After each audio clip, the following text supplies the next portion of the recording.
Thank you for purchasing the Dayco replacement tensioner 89258. This tensioner has been engineered and manufactured by Dayco to meet, and in many cases, exceed the performance requirements of the OEM tensioners shown.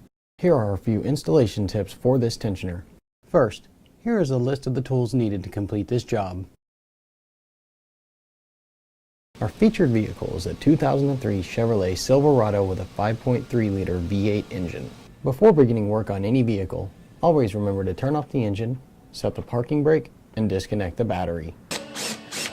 Now, with the vehicle on the ground, remove the intake plenum using an 8mm socket and a GM trim pad remover.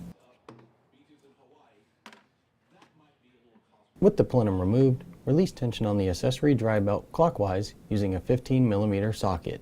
Move the main accessory dry belt off the pulleys and set aside within the engine compartment.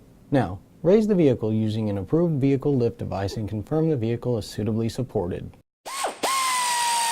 Remove the engine or gravel shield using a 15mm ratchet. We used an air ratchet in this case.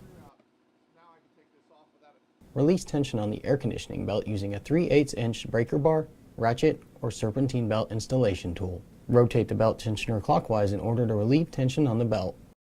Now remove the AC belt from the pulleys. Now remove the tensioner by removing both mounting bolts using a 15mm socket.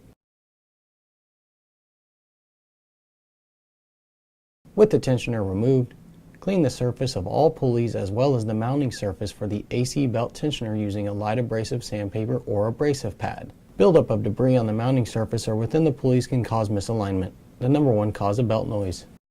Before installing a new tensioner, make sure to refer to the General Motors Technical Service Bulletin shown. Replacing the AC compressor dry belt tensioner on 2002 to 2004 GM trucks, vans, and SUVs without correcting the malfunctioning AC compressor will cause the tensioner and/or belt to be destroyed. After checking the AC compressor, install your new Dayco no-slack tensioner using the same 15mm socket. Locate the mounting holes and tighten both bolts until they are snug. Dayco recommends tightening to 35 foot-pounds using a torque wrench. Now that the replacement tensioner is installed, it's time to put the AC serpentine belt back on. Dayco also recommends replacing the belt with a Dayco Polyrib W serpentine belt as part of this job. Rotate the tensioner arm clockwise and install the belt. Follow the routing guide on the back of the Dayco belt sleeve for proper installation instructions. Make sure all ribs of the belt are fitted to the pulleys and the drive system correctly. Now release tension. Lower the vehicle and reinstall the main serpentine belt. Again, make sure the belt is seated properly within the pulleys and then release tension on the tensioner using a 15mm socket. Now lift the vehicle one more time so you can reinstall the engine shield. After reinstalling the shield using a 15mm socket, lower the vehicle. Once the vehicle is safely back on the ground, reinstall the intake plenum using your 8mm socket and trim pad remover. Now reconnect the battery and start the engine.